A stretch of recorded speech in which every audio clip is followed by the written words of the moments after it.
Cabinet मंत्री आपके यहाँ चुनाव लड़ने आ रहा है, कैसी उत्सुकता है? बिल्कुल उत्सुकता है कि हम पहला हमारा तो मेन उद्देश्य तो यही है कि मोदी आना चाहिए। क्या क्या मुद्दे यहाँ अलवर में प्रभावी है जिनके आधार पर एक मतदाता मत करने निकलेगा? जल की है मेन मेन मेन तो क्या है कि समस्या वही है पानी वाली है। और आम जन में क्या है कि चर्चा है कि पीएम की कुर्सी पे मोदी जी चाहिए। जवानी और अनुभव का मेल क्या लगता है, भूपेंद्र यादव की निकल पड़ेगी रेल? बिल्कुल बिल्कुल 100% भूपेंद्र यादव की रेल निकलेगी। ललित यादव को तो अलवर में कोई जानता भी नहीं। पार्टी के साथ है या अपने मुद्दों को भी रखते? पार्टी के साथ नहीं, हम तो वो जो धर्म की बातें ना करें। चाहे इंसान होता है, ना हिंदू हो ना मुस्लिम हो ना धर्म की बातें। देश आगे तरक्की पे होता है जब ही होगा जब देश में धर्म नहीं होगा। मोदी जी ने काम किए कम, गिनाए ज्यादा, दिखाते ज्यादा हैं। नहीं दिखाते नहीं, सबको दिखते हैं ना, दिखाने की जरूरत ही नहीं है। आज बताओ विश्व के अंदर भारत का प्रधानमंत्री की क्या इज्जत है, जो किसी टाइम पे कोई पूछा नहीं करता था, जाकर के भाषण पढ़ के आ जाते थे। आज मोदी जहाँ भी जाता है उसकी फैन फॉलोइंग इतनी है। सरकार यहाँ स्थानीय स्तर पर भी बीजेपी की है, इसका लाभ भी यहाँ कुछ मिले? हाँ बिल्कुल, अलवर शहर के अंदर तो बहुत सी लीड मिलने वाली है।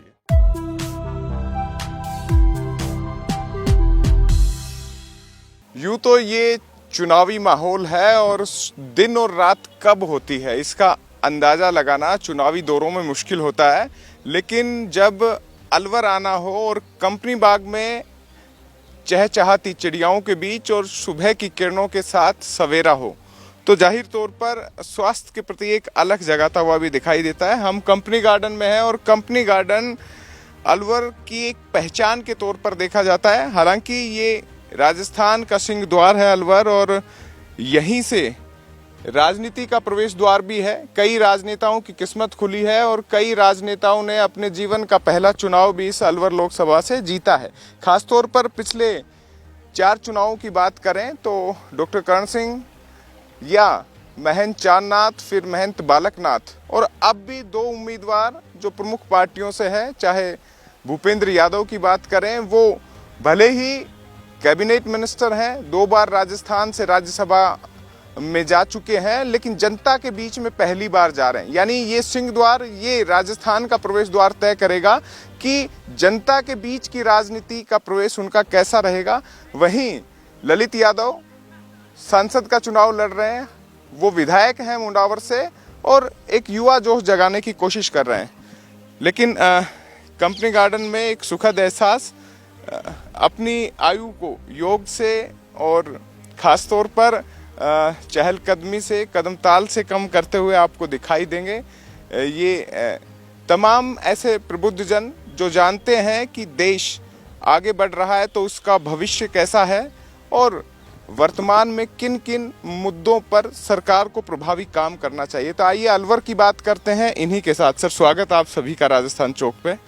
आप सबसे मुखातिब होके अच्छा भी लग रहा है। खासतौर पर तो आपकी योग मुद्राएं देखकर भी अच्छा लग रहा है कि भारत एक योग गुरु के तौर पर भी जाना जाता है। अब परिस्थितियां अलवर की कैसी हैं, मिजाज कैसा है, सुबह के दौर में भी क्या राजनीति की गर्माहट दिखाई देती है? बिल्कुल सब राजनीति की गर्माहट पूरी चल रही है यहाँ पे। और भूपेंद्र यादव जी जो बीजेपी के प्रत्याशी हैं, लगभग 3 से 5 लाख वोटों से विजय होने की संभावना है उनकी। आप तो भविष्य निकले। हाँ, पूरा माहौल बीजेपी बिल्कुल। और हमारी शुभकामनाएं, मोदी जी 400 प्लस ही आएंगे। ये मोदी जी से विशेष प्रेम कोई खास नहीं, ये कि अच्छे व्यक्ति हैं, पूरा हिंदुस्तान का नाम पूरे वर्ल्ड में किया है उन्होंने, तो इसलिए भगवान उनको लंबी आयु दे और अच्छे 450 सीटों से विजयी बनाए। चलो, शुभकामनाएं अपनी होती है, राजनीतिक पसंद अपनी अपनी होती है। भूपेंद्र यादव की बात की, एक कैबिनेट मंत्री आपके यहाँ चुनाव लड़ने आ रहा है, कैसी उत्सुकता है? बिल्कुल उत्सुकता है कि हम पहला हमारा तो मेन उद्देश्य तो यही है कि मोदी आना चाहिए। अगर देश का विकास कराना है और सबसे ज़्यादा हिंदुत्व की जो भावना आप लोगों में जगाई है मोदी ने, नहीं हम तो सोए हुए थे, आज की तारीख में हम यहाँ आज बैठे हुए तो हैं, नहीं तो यहाँ मेवों का कब्जा होता अगर अभी मोदी नहीं होता तो। नहीं, ऐसी बात तो नहीं। फैक्ट है, सब यही है। पिछले कांग्रेस के पीरियड में क्या था, कोई केस हो जाए तो मुसलमानों का तुरंत रिलीज हो जाएगा, छूट जाएगा, उसका केस दर्ज नहीं होगा। उसके लिए तीस तो रही है मन में, खास तौर पर उस शासन में। ये तो सब समझ लो कि हिंदुत्व की भावना जो आई है ना लोगों में, अभी आई है इन 10 सालों में। विधायक भी जहाँ तक संजय शर्मा है यहाँ पे। हाँ बिल्कुल, संजय शर्मा है, बीजेपी का ही है। अब कानून व्यवस्था ठीक है, अलवर अपराध मुक्त। सुधार हो रहा है, पहले से सुधार हो रहा है। खबरें तो टाइम क्योंकि तो कई लगता ही है, कोई बिगड़ा हुआ काम को सुधारने में टाइम तो लगता ही है। उसी हिसाब से सुधार हो रहे हैं। बिल्कुल। सर आपका योग क्या कहता है, राजनीति में योग बीजेपी का बन रहा है अलवर से या कांग्रेस? बन रहा है सर, बन रहा है सर।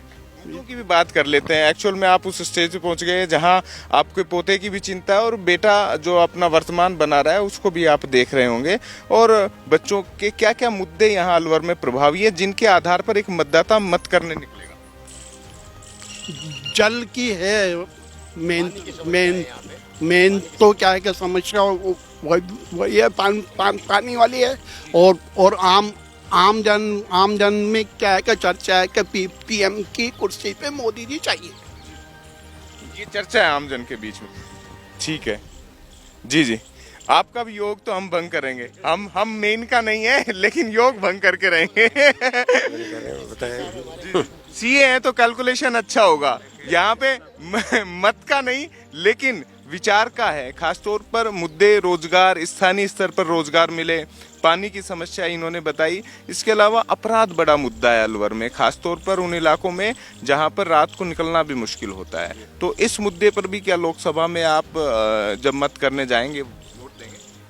तो बिल्कुल एक मुद्दा तो ये सामने रहेगा ही रहेगा कि अपराध को मुक्त किया, अपराध मुक्त कुछ अलवर हो।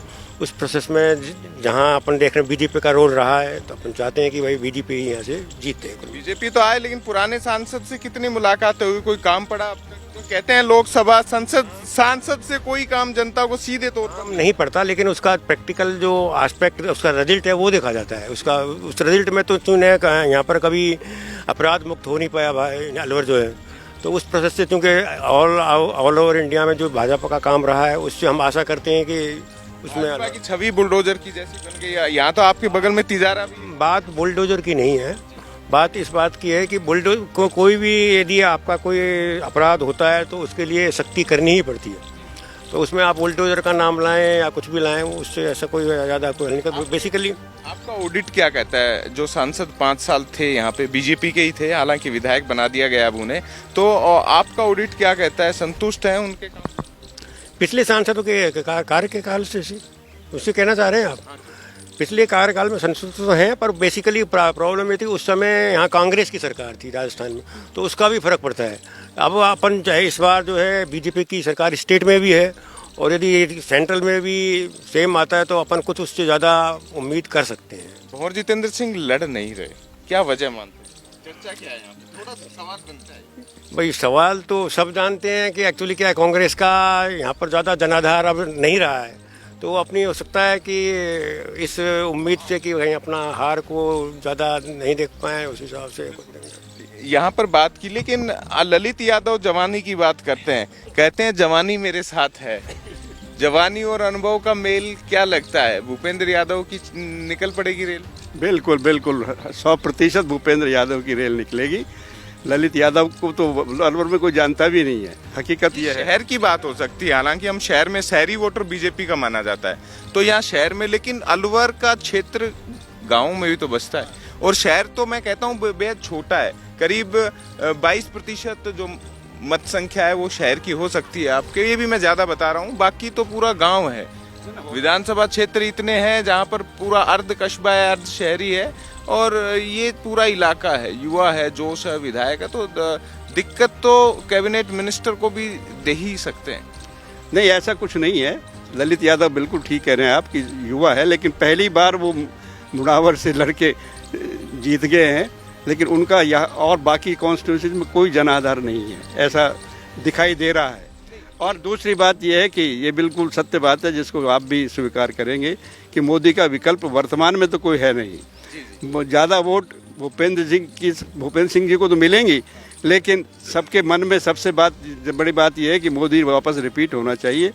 जिस हिंदुस्तान में, सारे संसार में हिंदू नाम का जीव केवल हिंदुस्तान में ही है, यहाँ भी अगर वो सेकंड ग्रेड सिटीजन की तरह रहे। जब से मोदी आया तब से एक इंडियन, एक हिंदू, एक सनातनी अपने आप को फर्स्ट ग्रेड सिटीजन मानने लगा है। इसमें कोई दोहरा, ये मेरा मत है। बाकी आपका मत अलग हो सकता है, किसी और का अलग हो सकता है। तो हिंदुत्व की रक्षा करने के लिए ये ज़रूरी है कि बीजेपी दोबारा से रिपीट हो और मोदी देश के प्रधानमंत्री बने। एक छोटा सवाल और हो जाता है कि दिख रहा है अगर सरकार आती है तो भूपेंद्र यादव फिर से कैबिनेट मिनिस्टर बन सकते हैं, अच्छा मंत्रालय मिल सकता है क्योंकि संगठन से निकले हुए हैं, तो इस वजह से भी उनके पक्ष में कुछ वोटिंग हो सकती है। बिल्कुल पक्का वोटिंग होगा उनके पक्ष में, इसमें कोई दो राय नहीं है। भूपेंद्र यादव जी की क्योंकि 2 टर्म में वो मंत्री भी रह चुके हैं और उनकी छवि बड़ी साफ शुद्ध और अच्छी है। ये ठीक है कि उनके खिलाफ लोग ये कहते हैं कि सब बाहरी है, ऐसा कुछ नहीं है। बाहरी ना होके वो बीच बीच में यहाँ आते भी रहे हैं। उनका संबंध बहरोड़ उनकी 2 बहनें अजमेर से भी रहा है, अजमेर से भी रहा है, तो राजस्थान से उनका तमाम चीजें हैं और भी लोगों से बात करेंगे। तमाम लोग यहाँ पर है, कुछ योग करते हुए, इन सब लोगों से हमने बात की है तो ये चीज़ रही है। और कंपनी बाग बेहद खास माना जाता है इन सभी मामलों में, लेकिन एक अलग माहौल है। बुजुर्ग कह रहे हैं कि सनातन का काम हुआ है, हिंदुत्व का काम हुआ है। कुछ युवाओं चेहरों से भी बात कर लेते हैं। भाई सरकार चुनी जा रही है, लोकसभा चुनाव हो रहे हैं, वोट तो है आपका? बिल्कुल है साहब। क्या सोच के वोट करोगे आप? कुछ मुद्दों पे, पार्टी पे, विचार पे? विचार भी करेंगे सर, मुद्दों पे क्या होगा। हर एक लगता है क्या विचार? हर एक के मुद्दे अलग अलग होते हैं। आपका बताइए, आप हर एक की छोड़ी। भाई मेरा तो ये है कि जो देश के लिए अच्छा सोचे उसी के लिए होगा वोट। किस तरीके से अच्छा सोचे ये? भाई बेरोजगार लोगों के लिए अच्छा सोचे, अपनी आने वाली नई पीढ़ी के लिए कुछ अच्छा सोचे, अपने देश के हित के बारे में कुछ अच्छा सोचे, उसी के लिए होगा। चाहे कांग्रेस हो चाहे बीजेपी हो। अच्छी बात है। खुद के लिए भी कुछ उम्मीद है? हाँ जी, उसी के अंदर हमारी भी उम्मीद ही होती है, सबकी छुट्टी होती है। जी। आपका क्या नाम है? लोकेश। लोकेश जी, बढ़िया। थोड़ी सी दूरी बनाना चाहते हैं, मतदान करने तो जाएंगे? हम मतदान तो करने जाए। पिछली बार वोट दिया था? जी हाँ। सांसद उम्मीदों को खरा उतरा? जी टिकट बदल दिया? नहीं, मैं किसी को भी नहीं, मैं कांग्रेस को देता हूँ। अच्छा, नहीं, वो तो आपका विचार है। आप कांग्रेस को दीजिए, बीजेपी को दीजिए या किसी और पार्टी को दीजिए, लेकिन सबसे महत्वपूर्ण ये होता है कि कौन आपका हित सोच रहा है। तो कुछ ऐसी केवल पार्टी के साथ है या अपने मुद्दों को भी रखते हैं? पार्टी के साथ नहीं, हम तो वो जो धर्म की बातें ना करें।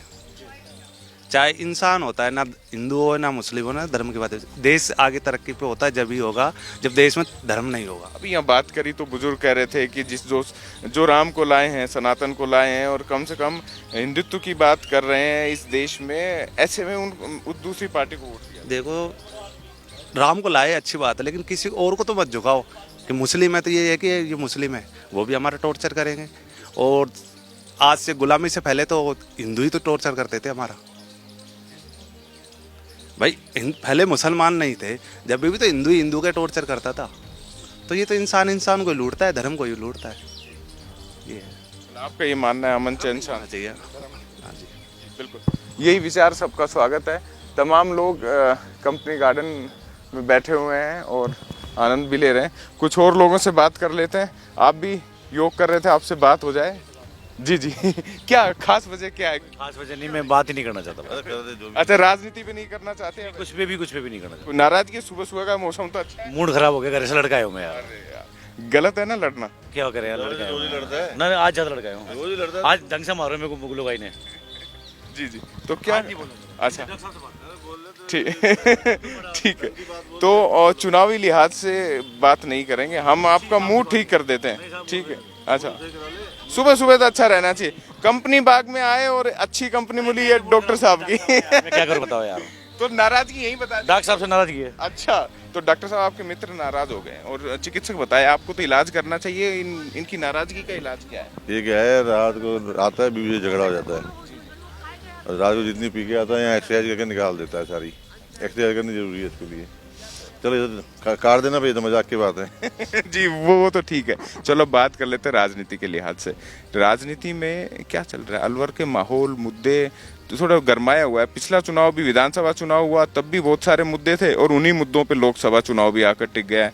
कैबिनेट मंत्री आपके यहाँ आ गया है, एक युवा चेहरा बीजेपी कांग्रेस ने उतार दिया है, बसपा भी अपने हिसाब से दावेदारी कर रही है। तो ये तमाम अलवर के लोकसभा क्षेत्र के समीकरण कुछ बदले से नजर आ रहे हैं। देखो जी, ऐसा विधानसभा का मुद्दा बिल्कुल अलग होता है। विधानसभा चुनाव लड़ा जाता है लोकल मुद्दों के ऊपर। तिजारा से जब बाबा बालकनाथ लड़े तो वही जो मुद्दा सेंटर के लिहाज से सेंटर के लिहाज से लड़ रहे थे, उन्होंने कुछ ज़्यादा ओवर एक्टिव वो कर दिया था उन्होंने। लेकिन लोकसभा का चुनाव सिर्फ मोदी के नाम पे लड़ा जा रहा है। जैसे कि हमारे भूपेंद्र जी 4-5 दिन पहले कंपनी बाग में भी आए थे, तो मोदी का मंत्र लेके आए हैं। और लोकसभा में मैंने देखा, अक्सर देखा है, रिजल्ट थोड़े अलग होते हैं कि लोगों का सोच अलग होती है कि अपन को सेंटर में क्या चाहिए। सेंटर में आज जैसा कि आम धारणा बनी हुई है, मोदी सरकार ने इतने 10 साल में इतने काम किए हैं जितने लोगों ने पिछले साल में नहीं देख पाए। अलग अलग वजह रही होंगी, जैसे पूरे देश का पूरे मोदी जी ने काम किए कम, गिनाए ज्यादा, दिखाते ज्यादा हैं। नहीं दिखाते नहीं, सबको दिखते हैं ना, दिखाने की जरूरत ही नहीं है। आज बताओ विश्व के अंदर भारत का प्रधानमंत्री की क्या इज्जत है, जो किसी टाइम पे कोई पूछा नहीं करता था, जाकर के भाषण पढ़ के आ जाते थे।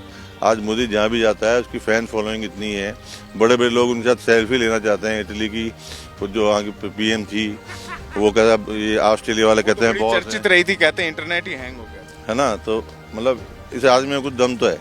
दूसरा, जो पुराने मुद्दे थे, जैसे अभी न्यायपालिका के अंदर जो पुराने अंग्रेजों के ज़माने के जो बिल्कुल नाकारा नियम थे, उन नियमों को तोड़ के रूल चेंज कर दिए लॉ के अंदर। 370 जिन्होंने हटाई, ये बहुत बड़ा मूव था। कश्मीर के अंदर मैं अभी घूमने गया था। मैं ये कहूँगा एक बार इनके दोस्त की भी तस्वीरें दिखाते रहे एक्सरसाइज की एक बार, ताकि लगे कि हाँ कंपनी का माहौल ये वाला है। मूड भी ठीक होना चाहिए। फिर ट्रिपल तलाक के बाद चाहे मुसलमान मर्दों को थोड़ा उससे आपत्ति हो, महिलाएं तो अंदर से बहुत खुश हैं। मैं तो चिकित्सक हूँ, मेरे पास सब तरह के लोग आते हैं। मेरे विचार जो हैं, मेरे लोगों से, मेरे मरीजों से, अटेंडेंट से बात करके मैं विचार बता रहा हूँ। भी एक भाषण में कहा कि मेरी हैट्रिक की बड़ी वजह मेरे ट्रिपल वर्क होंगे। हाँ, वर्क तो ट्रिपल ही होंगे। अब आप देखा जाए, भारत किसी जमाने में सोने की चिड़िया हुआ करता था, अब वापस ये थर्ड इकोनॉमी में जाने वाला है। तो सीधे तौर पे माने कि अलवर की जनता का मूड थोड़ा बीजेपी हाँ है, जबकि दूसरा कैंडिडेट लोकल है, वो इनको भारी बता रहा है। लेकिन आम धारणा ये है कि भारी हो चाहे कुछ हो, भाई सेंटर के अंदर मोदी आएगा तो ये काम की जो प्रक्रिया एक ट्रेन चल चुकी है, ट्रेन आगे तक बढ़ेगी। एक छोटा सवाल ले लेते हैं चिकित्सक आप, जो कि इलाज करना भी अच्छे से जानते हैं और खास तौर पर इंजेक्शन लगाना भी। इंजेक्शन लगाने से मेरा तात्पर्य ये है कि भाई जो मर्ज है उसको पूरी तरीके से खत्म कर दिया जाए। सरकार यहाँ स्थानीय स्तर पर भी बीजेपी की है, इसका लाभ भी यहाँ कुछ मिले? हाँ बिल्कुल, अलवर शहर के अंदर तो बहुत अच्छी लीड मिलने वाली है। आपके यहाँ से तो मंत्री बना दिया, संजय शर्मा मंत्री बना दिया। उस टाइम जब संजय शर्मा लड़े थे, उस टाइम तो कुछ यहाँ पे कास्ट के हिसाब से डिवीजन हो गया था। बाकी संजय शर्मा इतना सरल सहज आदमी है, हर आदमी की आवाज़ बात सुनता है। अलवर के शहर के अंदर कोई भी किसी तरह की गुंजाइश नहीं है, लीड ज़्यादा रहेगी। हम कंपनी बाग में हैं और कंपनी बाग में अच्छा भी लग रहा है, लेकिन चुनावी यात्रा है, फिर कहीं और मिलेंगे। फिलहाल के लिए इतना ही। राजस्थान चौक को आप सब्सक्राइब कर लीजिए, आपसे जुड़ी खबरें लाते रहेंगे। कैमरामैन सुरेश शर्मा के साथ अंकित तिवारी, राजस्थान चौक, अलवर।